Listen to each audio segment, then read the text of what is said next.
Claire, and hosting today. So I'm going to keep us moving forward in terms of the topic. We are recording this content.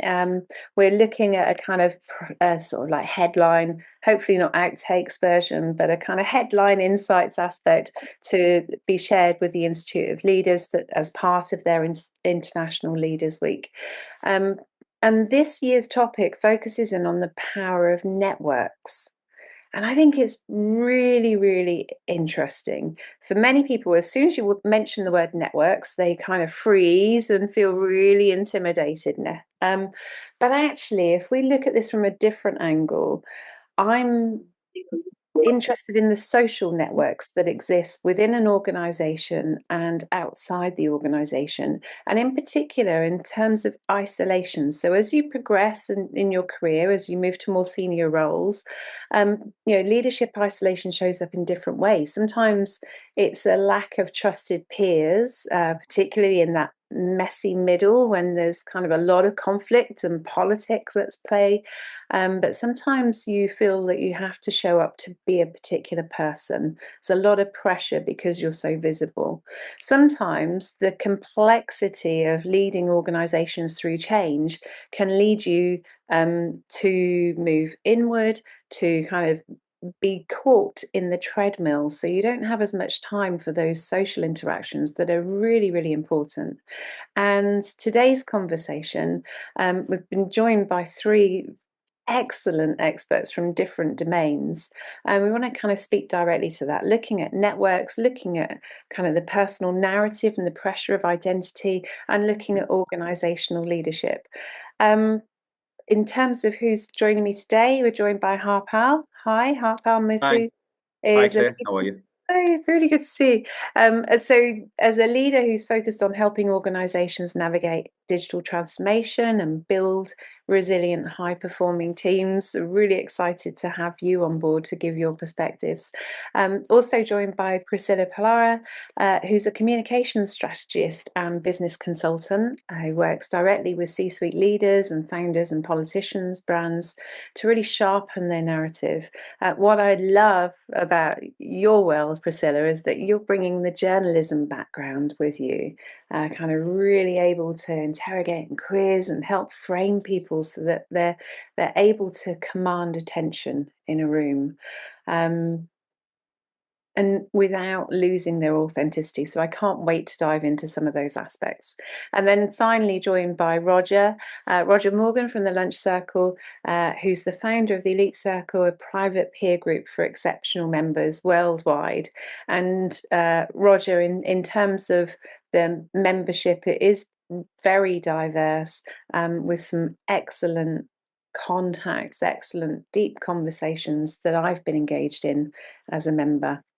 So again, can't wait to bring that through. So let's start the ball rolling in terms of the social networks within an organization. That's probably one of the most relatable aspects for leaders that are watching this. Harpal, I'm going to lead with you really, and you've been working with many organizations that are going through digital transformation or major change. Arguably every single organization on the planet is going through this at the moment, but the leadership teams face enormous pressure. In your experience, kind of how does that show up for leaders in terms of how isolated they are, how connected they are? It can be a time that they become more distant, can't it? Yeah, look, I mean, it's human nature. It's the leadership, as you said. We live through change. We've been living through changes for centuries in our lives, really, haven't we?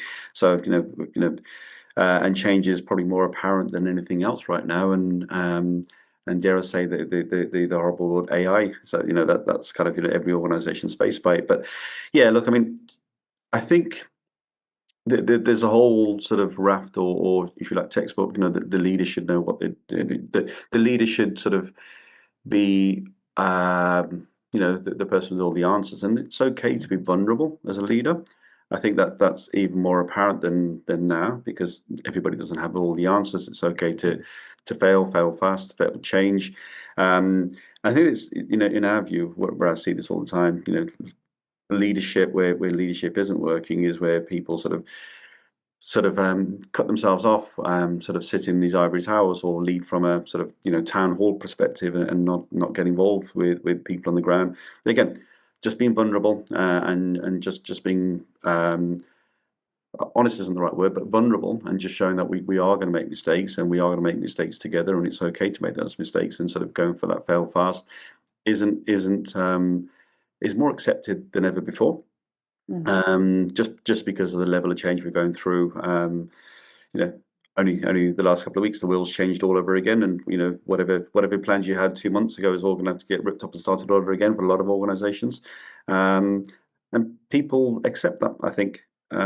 So that would be my take, and that's what we see where success works. It's just showing that we're in this together, and actually sort of being in the same ball pick as well. So I want to kind of pull on that thread a little bit in terms of what's successful, what's good. Are there any practices that you've seen senior leadership teams take to encourage that diversity of input, to prevent the decision making being too closed off? Kind of what works well to create those feedback loops? I think it's just that it is a good point, isn't it? So these kind of unfiltered sort of touch points, smaller, candid forums, they work better from a I mean, it sounds like common sense, but it does work. Rather than the whole sort of town hall, directing, as opposed to participating. Again, it's common sense, but I mean, a lot of the times what you see is when you are directing, you're directing from a perspective of fear, and just working with people, being that vulnerability, and acting like a leader as well. Let's be coy about this. A lot of people are sort of forced into positions of leadership because of promotions, or sort of they might be the best person from a technical perspective, or may have sort of other sort of skills. That doesn't necessarily make him the greatest leader, or the greatest of sort of would have been the team captain at school. So leadership can be taught, but I think some of it's inept as well, and some of it is you are born to have some of these things as well. So there's a combination of these things. I'm not a human psychologist, and I'm sure there's people around the room can probably speak better than me at this. But some of those things are coming to this. So it's getting those. Again, it goes back to the human psychology a little bit. Some people are better at this than others. Well, Priscilla, I want to invite you in on this in terms of that vulnerability, in terms of how leaders show up.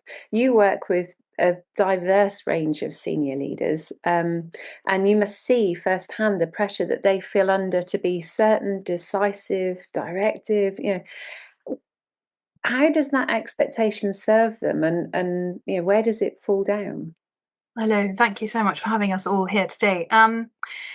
I work a lot in getting people just to make lasting impact in a room, which is ultimately what everybody wants in the end. If any of us were to leave this conversation, one by one or at the end, what will anybody say about us? What will they have remembered that we said? What did we leave them with? Perhaps we left them with nothing, and therefore they don't connect with us, and that's absolutely fine. We can't be customers to everything. But often it's important to see. I mean, I often get, workshops together and get people to talk, and then pull them away and say, what do you remember about Priscilla or Roger or Claire? And tell me something. And often, we forget that talent might get you to leadership, but you are, as you just said, Harpal, not necessarily a natural leader, and that's okay. Lots of lead singers are much better, or at least get better, when the choir joins in afterwards too. It's even better after the lead singer stops and everybody joins. And I think when that leader becomes a leader, and perhaps it isn't in them, it isn't natural to them, or it doesn't come naturally, they can start performing as a leader. And that isolates them for sure. It isolates strategy. You can have strategic blind spots appear at that point. And I mean, all sorts of things start to fall away there.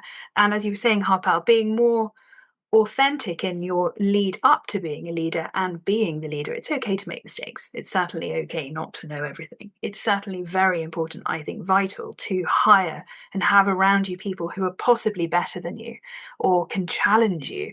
You don't exactly sit in an ivory tower and direct from there. But I think it's important just to remember that talent will get you to leadership, consistency, time, longevity.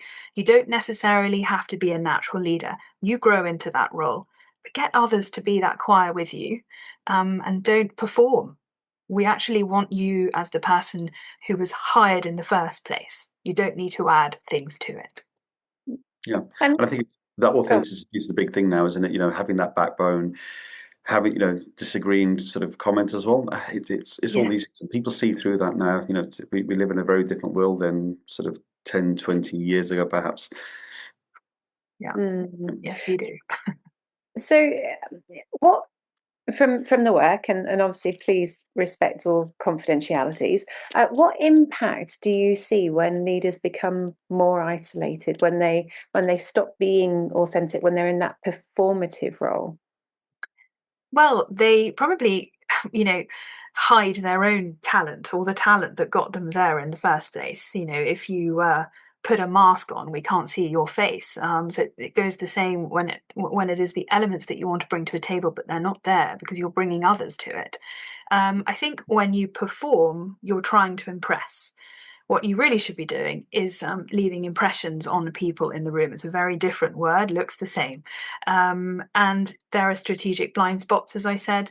You might even hold yourself back in your own career simply because you're promote. It's almost as though if I was speaking to you now in a different language and pretending that was my first language, well, what would be the point? Because I Mm. probably speak English a bit better than that one. So why are you performing in something that you're trying to be, as opposed to the one I really want to hear from? So yeah, strategic blind spots in a business format, but for yourself, and you stop the flow of conversation. And I quite like you. I absolutely love conversation. Get people to start conversations. Often people panic about that. What do I say when I introduce myself? Which bit shall I say first? Which is most impressive? Well, have you thought about your audience? What do they want to hear? What are the solutions they want to immediately know you can solve? And that goes the same in a leadership around a table. Don't be someone else when they simply wanted the original person who was brilliant enough to be hired into that position in the first place. Mm. That's something that resonates really strong with me, and I've had the opportunity to mentor and teach and coach a range of people, but introverts in particular, I find struggle in terms of how they project and really caught up in ensuring the right message gets across and forgetting that it's not about them, it's about the people that they're talking with. Yeah. Absolutely. Yeah. Don't hold your own attention, hold theirs. Yeah. Yeah, I mean, the other aspect that I wanted to pull through, it kind of sparked a curiosity in me is when I've recognised that I'm in that performative role, it gets quite tiring at times. And one of the things that I know that I've risked is I've risked trust in the message. So how do you build and gender trust across an organization if you're different people in different rooms? It's You can so easily be found out, especially as a growing middle manager, when you're performing because you want the next opportunity, in your team spot those gaps. It can be I quite think, challenging. I really, I know that some of us perhaps have studied all night long for exams and been the worse off for it. But I really just don't believe in life that you can ever be too prepared for something. I actually believe that confidence is hugely learnable. I think being impressive is very learnable. I think being a leader is learnable. You might not be, there doesn't even exist, but the number one and the perfect leader. But all of those things are learnable. And once you learn what you know you need to achieve in that bullet point format, perhaps they work with you, Claire, perhaps they work with me, whoever. Once you've learnt those three, you can always fall back on them and it stops you being the wrong kind of performer. I do help people introduce themselves in rooms because before those difficult conversations even get started, they fluff the first line and the conversation doesn't happen. And in fact, I think if you, and I try to get people to learn a few things that they do want to leave in the room so that they will remember them when they leave. And although that seems rather sort of stayed. It really works, because when you are tongue-tied, you think, right, what was I meant to? It's a bit like a sort of oral exam, you sort of remember what you're meant to say. It does help. And I do believe that if you learn and you study, you can be better at something that sadly just doesn't come naturally to you, which is fine. Sure. Roger, I'm going to bring you in because you, through the elite circles, you bring senior leaders together in small environments. How do you think? I mean, does this? How does this help people to be more authentic, to be less isolated? How does it support a leader to flourish? Well, firstly, thank you for letting me join you and for everyone here. That's a really good question. I think when you have the right environment and you enter in any environment where you know the foundations are based on trust, it makes it much easier for everyone in the room to share.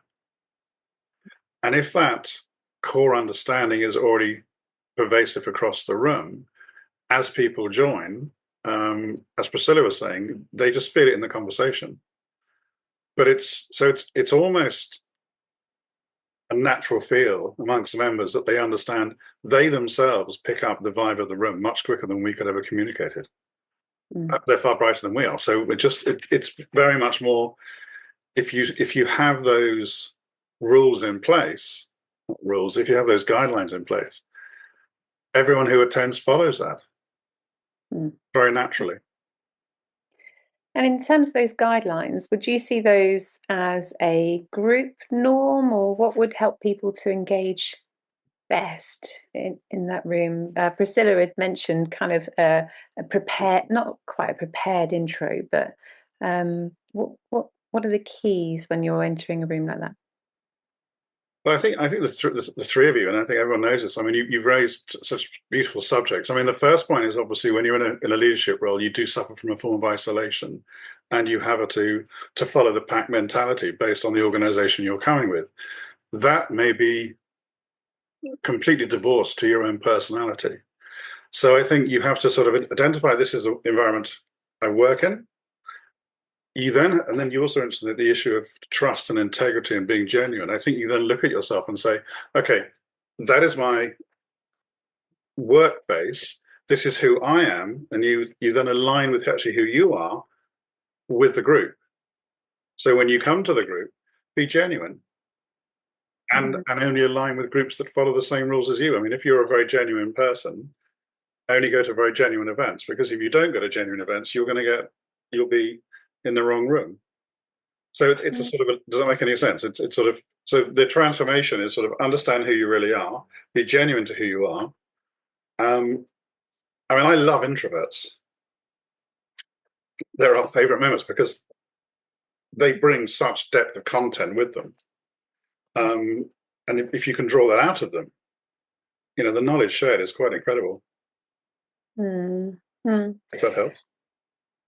Yeah, I mean, and to build on that and bring back in you, Harpal, when you're working with leaders who are going through change, how do you encourage them to seek external counsel, to whether that be through consultants or in their own networks? Yeah, so it's a good question actually, because we wish we get to these conversations sooner. So we're seen as a technology people. So we fix a problem in the corner. We fix a box. But reality is we're fixing a box. We're sort of putting in a new IT system, call it digital transformation. But digital transformation always brings people across. And as much as we tell customers up front, what's the change management here? It's about change management. It's about change people.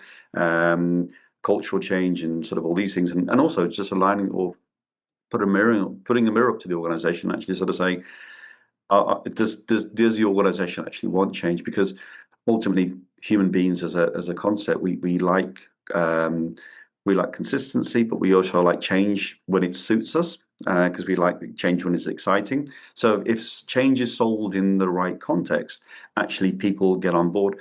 unfortunately, a lot of the times we don't really get to the table like that, but we do try to push this into every single time. Even all our conversations from a sales perspective, we try to be authentic. And everybody that sort of joins our organisation has to read a book called Getting Naked by Patrick. I can never say his name correctly. Lenicio. Great book. I'd advise everybody to read it. So even from a sales perspective, we are getting naked in front of the customer. We are being vulnerable. So from that perspective, we're hoping that when we get to engagement, when we get to the sale, I mean, we don't win everything. That's fine, but sometimes it's a good thing that we don't win all conversations or win business. But if we're starting with that, then the senior leadership team see us as more than a technology company. We're trying to bring change in. So. And we do have some change folks that we actually work with as well. So we're saying we're not the experts of this, but we can sometimes we can help. But also what we start to look at the problem, and we realize actually there's probably someone better suited to get the right medicine for the problem. And we've got a bank of people that we sort of work with and recommend people in to do that change management piece. That could be just mentoring, that could be support, but that could also be actually working alongside the leader and actually sort of propping the leader up to sort of do that change management piece and do that leadership piece for them for this small piece of change that we're trying to do. This, that sense of being naked again, Priscilla, obviously that's not an approach that you recommend in terms of demonstrating authenticity and vulnerability. But at a time of change, when there's so much going on, when there's broad teams and you're trying to influence the human aspects as well as some of the digital aspects, the leader often holds the uncertainty. They're a kind of grounding rod for it, so it can be really quite difficult. What advice would you offer to leaders at that point? Make a run for it. No, I'm joking. It's very hard because that's where you really sort of have this tussle between authority and authenticity. Revealing too many emotions, allow the emotions to seep to the other people when you are trying to guide an overall emotion for everyone. I work a lot in politics, rather politicians than politics, and they are an interesting kind of leader, if you think about it, because you may vote for someone who doesn't get elected. So you have a leader, maybe it's just for your constituency, who you didn't want. So how do you get on board, and what's the conversation between someone you never wanted, but you did have a choice to vote for someone else, but you seem to have been in the minority? That's very interesting because, of course, politicians and anybody who works at low level politics and councils, again, they can start performing in a role that allows them to leave authenticity completely behind, and that's where conversations start to falter and break down.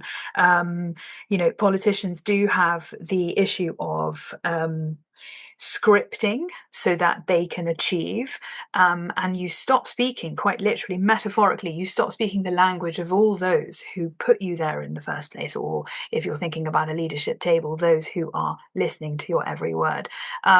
So this is where the potholes, as I call them, potholes because they can be filled and they can be repaired, but this is where the potholes, in my opinion, begin.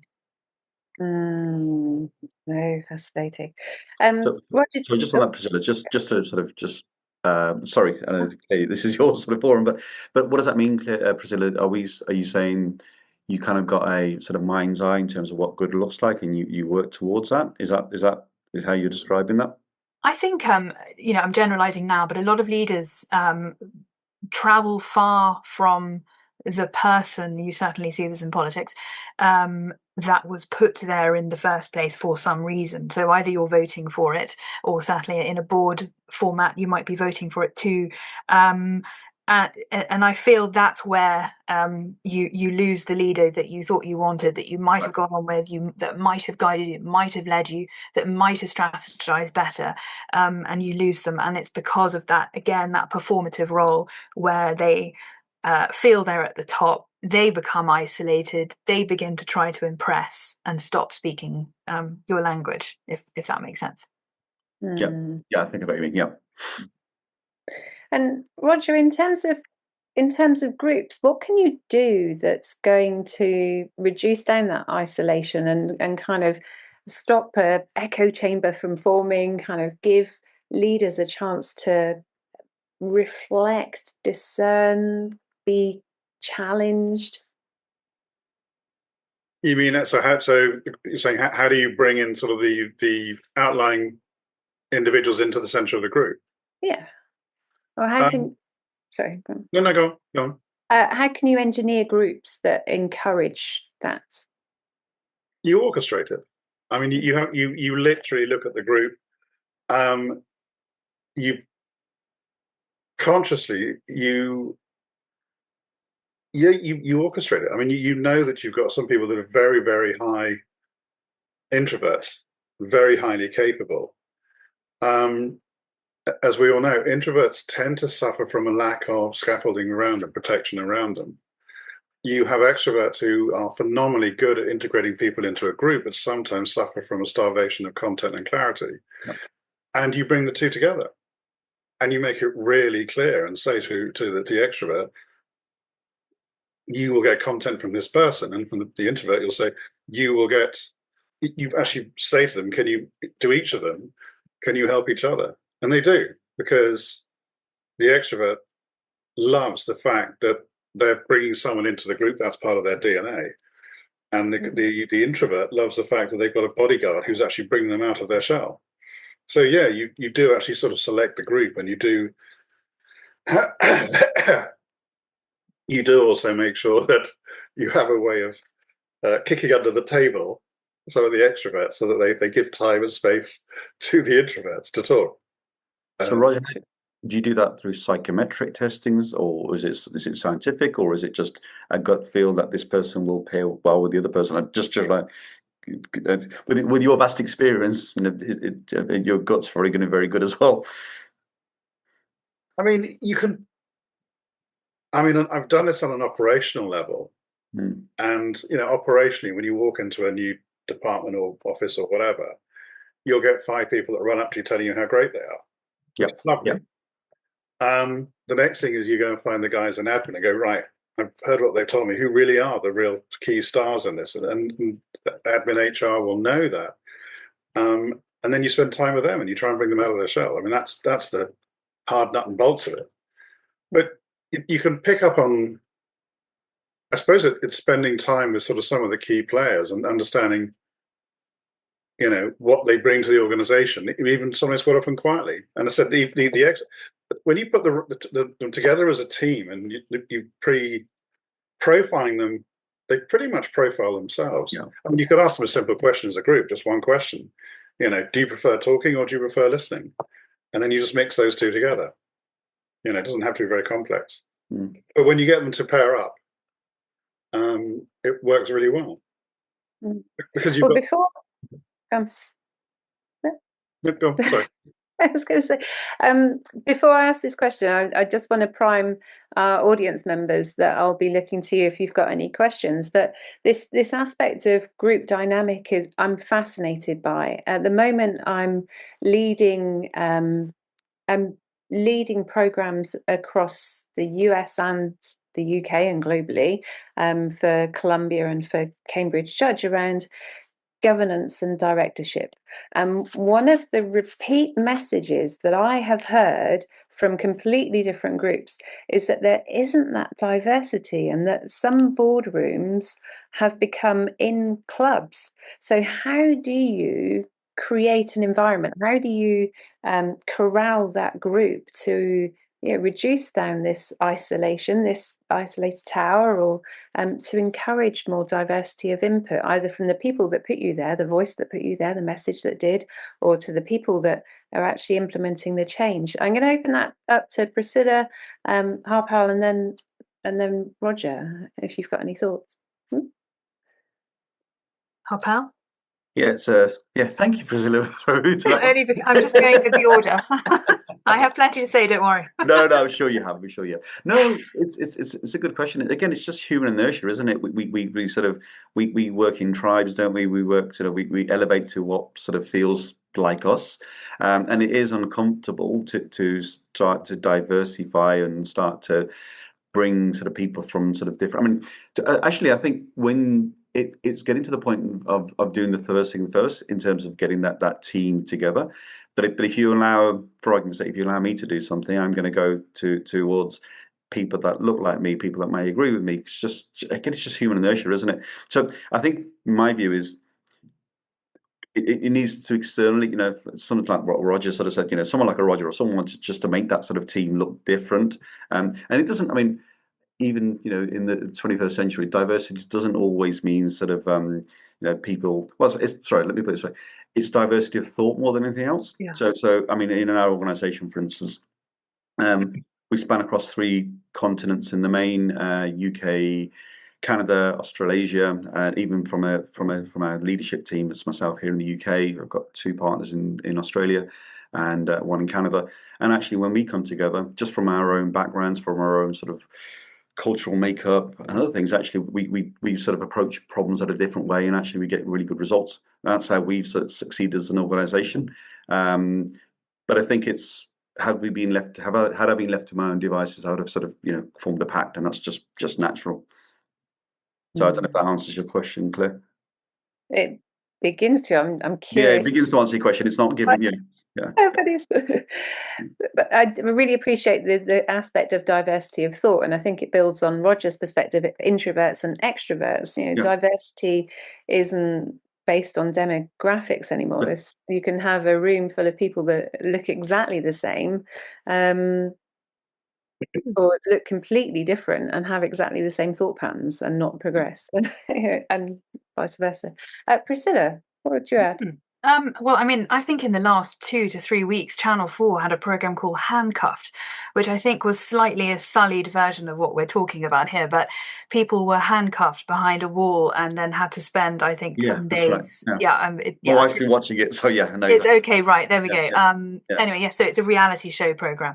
But obviously, as you can imagine, we can already script it before having watched it, which is they don't get on and they're completely different. They might both be from the same cultural background, but one's in porn and one's definitely not.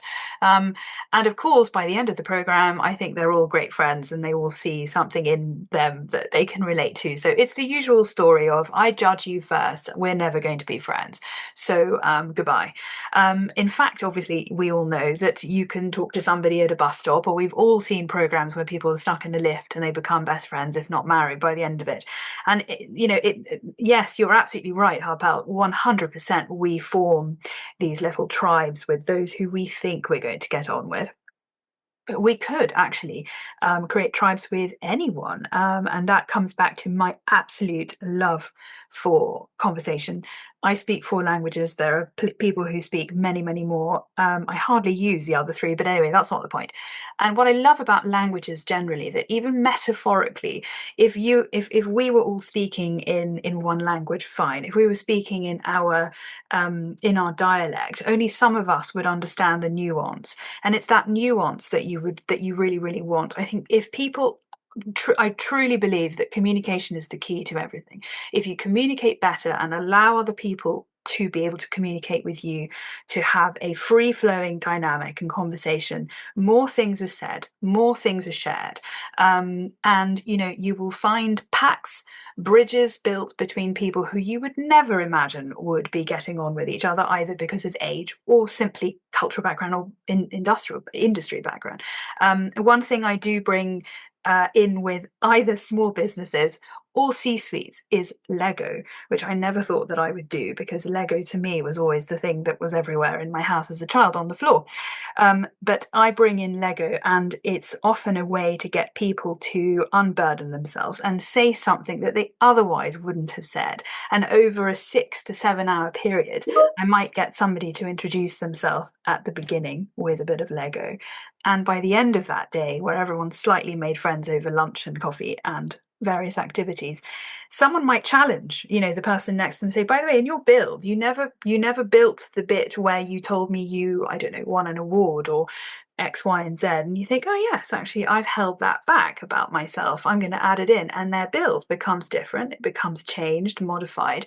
And there's so much more to us that actually other people can unlock through conversation. So for me, I'm going to keep flying my communication flag, and I really do believe that's the key to it all. So, I think anyone can be friends and certainly create magic together in business if they're given the chance. Yeah, I think some of this, but sorry, because this goes back to my view. We prejudge. I mean, prejudice comes from the term prejudge, doesn't it? So we've only all met each other now. I've met Roger before, so I've already got a conception of Roger. So we've spent some time together. But Priscilla, I've never met you before, or Claire. So you've already gone into a sort of a prejudge mode for the first 5 seconds, and you think actually this person meets up to my sort of prejudgment or doesn't. Quite often not. It's the other way around. But it's interesting, isn't it? But we never get out of that cycle, do we? It's just a human comfort cycle, isn't it? And leadership's the same as well, isn't it? So your leader is always, you prejudge your leader based on, if the new leader comes in, is this person going to be like my previous leader? Did they meet up to my expectations or not? It's just that human comfort thing, isn't it? I don't know how we get out of that, or it's not. Is that not a bad thing? I don't know. I think often, it's difficult because I'm generalizing again, but often it can be the responsibility of a bit of a wild board to hire somebody and put someone in a leadership position that will change all of the pyramid beneath them, him or her. Again, you can look at politics and see somebody sort of semi-radical, wherever it is in the world, not in a dangerous format, but it does shift things underneath. The sands move. So often it's not so much about, as a team, can you come together? Because if you have that person or people at the top don't allow the change, that's not so good. So often you can see it. You can see such benefit in having what you originally prejudging think is a radical move at the top, but certainly benefits everybody in the end. Yeah. Certainly in terms of the stimulus. Roger, before I bring you in and that question, one of the things I wanted to build on your comment around conversations, Priscilla, was the value of mentoring and as a relationship. And certainly I've mentored a number of individuals, and although I've been coming from a senior perspective and they've sought my advice, through those conversations, I have learned so much more about myself, about my biases, about my experience, about how to communicate who I am. It's been very enriching for sure. So Roger, we've been talking about boards, we've been talking about diversity, we've been talking about conversations. Is there anything that you'd add at that point? A couple of things. I mean, I think the big advantage that you've got, I mean, I'm so very massively, this is so massively above my pay grade. I'm so glad that you guys are in the room. I mean, but I think one of the key issues, obviously, with any change management program organization, I mean, it's obviously you're asking people to set a board to step outside their comfort zone. You will know between the three of you and everyone else the fact that there's going to be sort of three main issues. One is stress of isolation in their role, fear of ridicule, pressure of results. So when you're turning to a board and saying, right, we want to look at who the players are on this board to stop, as you said, the old boy, the club routine mentality within a board. Obviously, getting buy-in. What I've historically done, and again, this is only an operational side. First thing I'd do is ring one of you three up personally. But I mean, if that wasn't available, experiment, gamification. I love what you said about Lego. It's a phenomenal way. Weirdly, people know how to play much better than they know how to work. So, I mean, gamification, and it can be so simple. You can say to a board of leaders, write down the 5 words that most represent who you are, and from that alone, you can then sort of form them out and create groups around it, and say, right, well, okay, this group is, high achievers, whatever. These are high thinkers, but if you make it a gamification, and if you use the label experiment, people are much more willing to engage in that sort of situation. Changing roles, that sort of. I mean, this is things I've done historically, but again, yeah. I mean, as you guys said, you guys have got sort of immense experience. I would strongly advise any organization to seek impartial third-party advice, because you're bringing a toolkit that spans multiple companies, and that is so much easier for a board if they're bringing someone who's independent and qualified to turn around and say, well, look, I've seen this work and this has failed, and this is the outcome of what we've built. But on an operational level, Confirmed understanding that everyone wants the company to grow, everyone wants security of job, position, and then make experiments out of it at a board level. Well, I like the idea of the Lego and the gamification, because you're actually touching into, you're in a child, and actually the vulnerability, the masks come off very quickly, don't they, Priscilla? I'm guessing as well. You actually find out who the real person, who is this real person, who is this person really? So that's actually, yeah, I'll take Lego that one. is honestly, it's so fun Yeah. because people will come in with preconceived ideas and think, who the hell put this in my diary? Yeah. And then they can't use their phone. And I can't tell you, within seconds, they're so into it. And often I have been in a position where people have cried. And I never know whether to warn people that this might happen. But it's extraordinary that if I were to say to somebody, look, I know this is probably the thing that you want to do the least, but tell me something about yourself. And there are 10 other people in the room. They immediately are thinking, this is utterly intimidating. What do I start with? What do they want to hear? Who are these people? As soon as you give them a bit of Lego, pick me a piece and just describe your morning up until now. Just don't overthink it. It's metaphorical. It's simply a vehicle. I mean, you get so much more flowing through that tap than if you just chat to them. And it's just because it disarms them.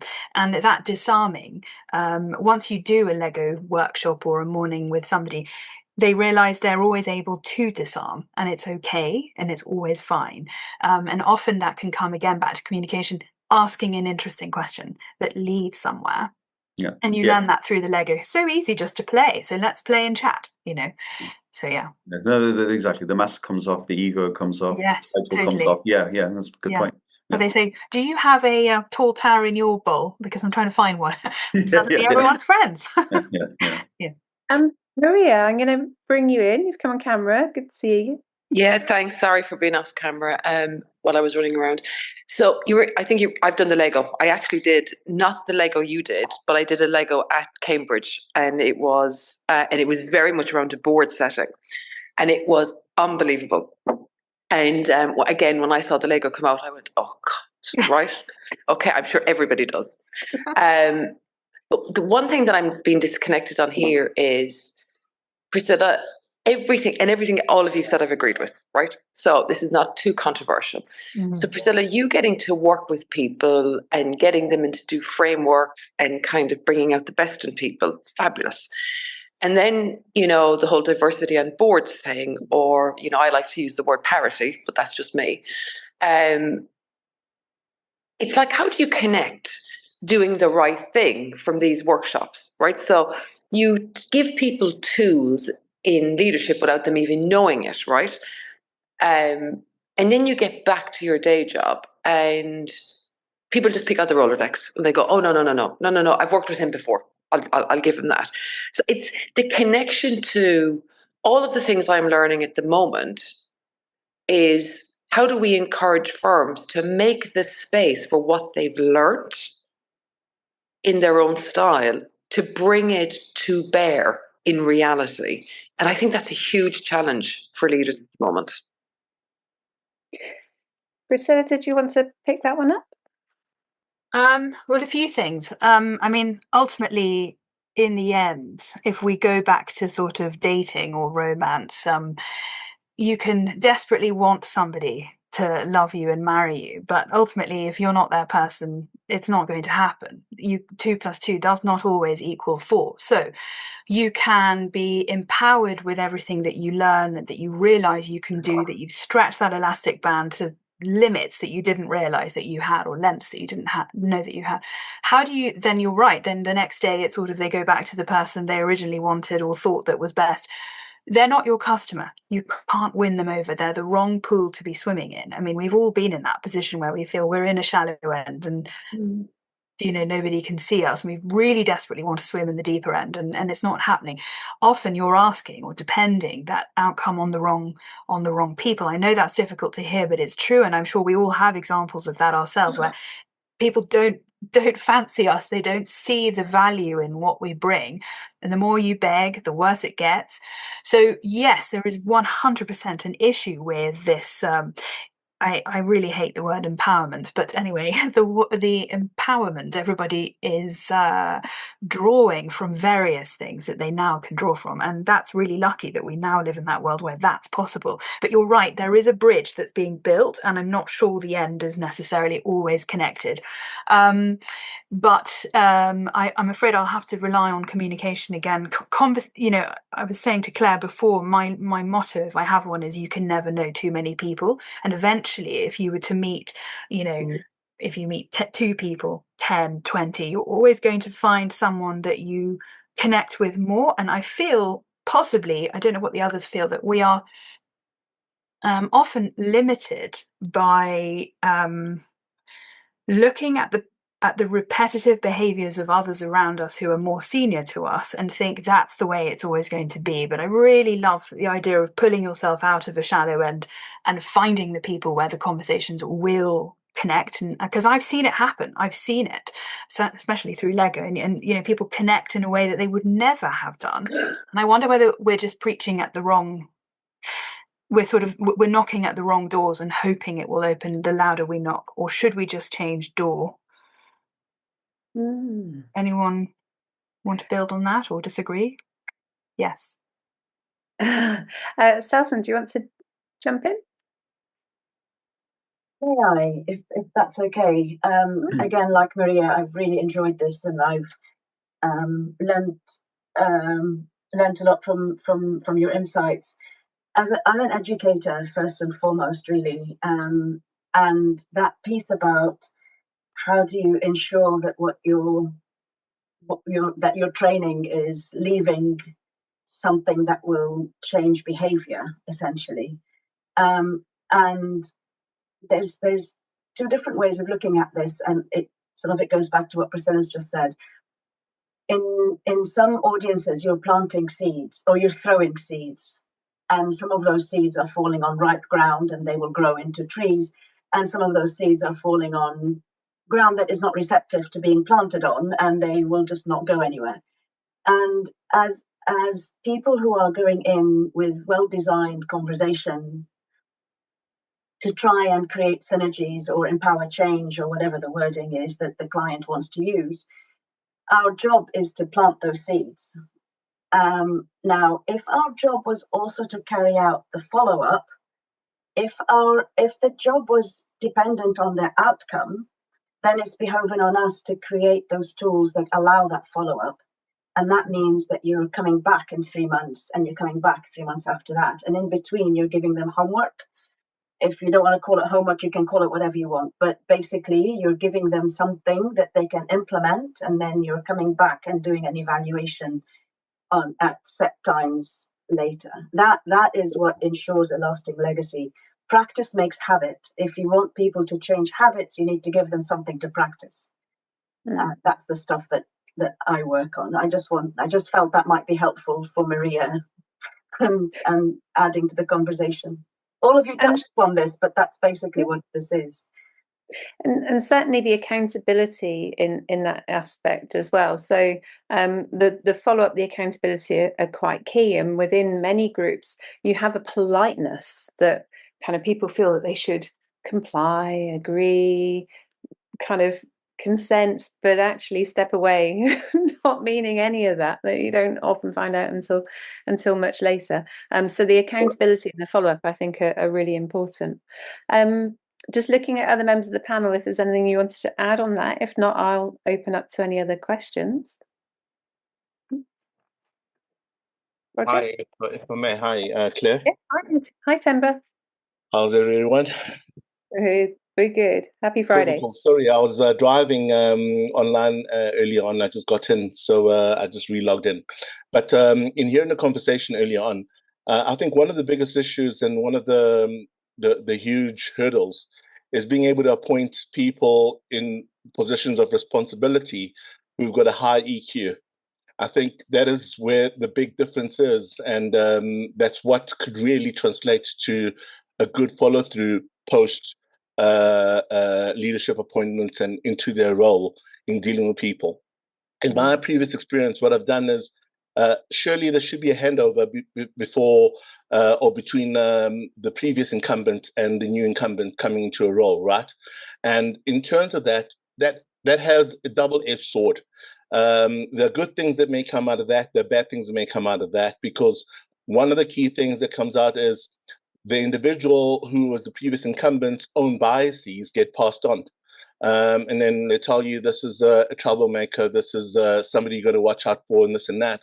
But effectively, we've not gone in to understand the reason why the person maybe is a bit aloof, a bit non-compliant, participating in the respective role and responsibilities accordingly. But what I've done in my previous roles, and I've had senior roles, it's engaging each and every one of my reportees and meeting with them individually and understanding who they are and what it is that their aspirations are. Because I think if you can be able to bridge that understanding and then craft a way forward, you're able to then garner the right level of support and participation, without a situation where you're now imposing a particular way of things, and you don't understand the landscape and you're only taking what it is that's been said to you.